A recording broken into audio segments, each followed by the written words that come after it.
আসসালামু আলাইকুম। আশা করি সবাই ভালো আছেন। আজকে স্পেশাল একটা জিনিস বানাবো দেখুন। গরুর ভুঁড়ি ভর্তা। গরুর ভুঁড়িটা ভালোভাবে একটু লবণ দিয়ে সিদ্ধ করে নিয়েছি সাদায়। দেখুন এখন একটা আলু ভর্তা যা লাগে তাই দিয়েছি। সরিষার তেল, লবণ, পেঁয়াজটা একটু হালকা ভেজে নিয়েছি। আর শুকনা মরিচ। দেখুন হাতে ডলে ভর্তা করছি। এটা বড়িটা আমি খুব ভালোভাবে সিদ্ধ করে নিয়েছি। প্রায় ৩ ঘন্টার মতো সিদ্ধ করে নিয়েছি। হাত দিয়ে ডলা দিলে বোঝা যায় যে এটা অনেকটা নরম হয়ে গেছে। সবসময় তো আমরা ভুড়িটা রান্দাই খাই সাধারণত, কিন্তু এভাবে ভাবলাম একটু বানিয়ে দেখি কেমন লাগে। একদিন বানিয়েছি, খুব ভালো লাগে, তাই ভাবলাম আজকে বানাবো। দেখুন হাতের সাহায্যে আমি একটু দেখাইয়া দিচ্ছি আপনাদের কি সুন্দরভাবে নরম হয়েছে। আমি অনেকক্ষণ ধরে সিদ্ধ করেছি।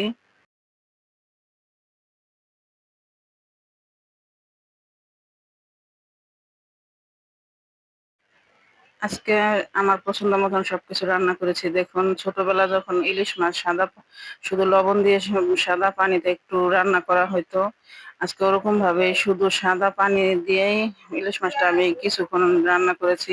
এখানে শুধু একটু কাঁচামরিচ দিয়েছি, আর কিছু দিইনি।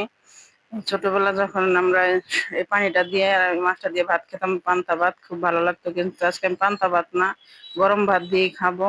দেখুন এখানে মুগ ডাল দিয়ে মুড়ি ঘন্ট করেছি, রুই মাছের মাথা। আজকে আমি আমার পছন্দ যা করছি।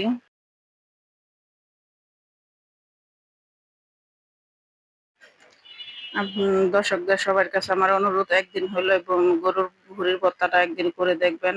রান্নার থেকে খুব বেশি ভালো লাগে আমার কাছে, আমার ছেলের কাছে। আমরা সবাই পছন্দ করি, আমরা সবাই এখন ভাত দিয়ে খাচ্ছি আর অনেক প্রশংসা করছি।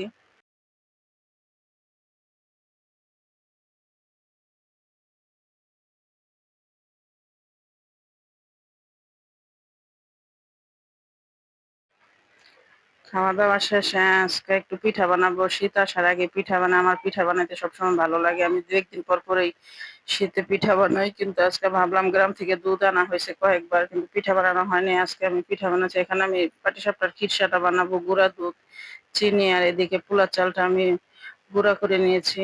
এটা পোলা চাল দিয়ে আমি খিরসাটা তৈরি করি। দেখুন কিভাবে কি করি। কয়েকটা গরম মসলা, এলাচি দিয়ে দিলাম।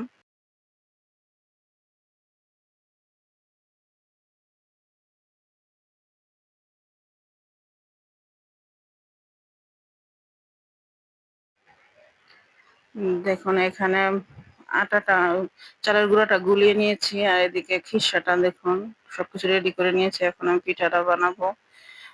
পিঠাটা সাধারণত গ্যাসের চুলায় বানাইলে ভালো হয়, কিন্তু গ্যাস থাকে না, তাই কিছু করার নেই। এখন এই ঘরে এই চুলাটার ভিতরে বানাচ্ছি দেখুন। তারপর খারাপ হয় না, মোটামুটি ভালোই হয়।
আমার কাছে মনে হয় খিরসাটা যদি মজা হয়, পিঠাটাও মজা হয়। আমি চালের গুঁড়াটা যে গোলাই, ওইখানেও আমি দুধ ব্যবহার করি। দুধটাই স্বাদটা বাড়ায়।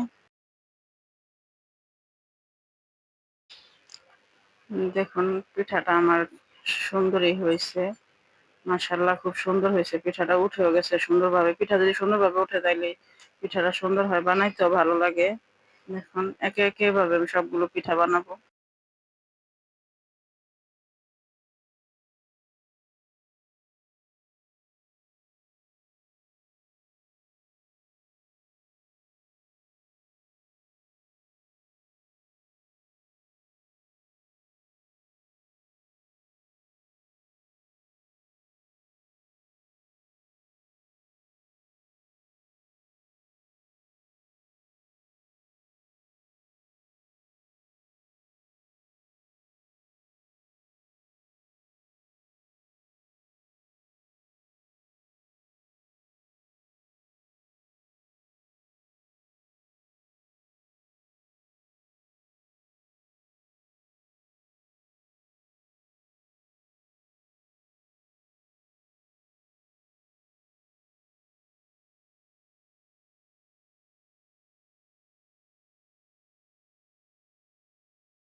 পিঠাটা নিয়ে ঘুরায় ঘুরায় একটু দুষ্টামি করলাম, দেখুন কি সুন্দরভাবে পিঠাটা ঘুরতাছে।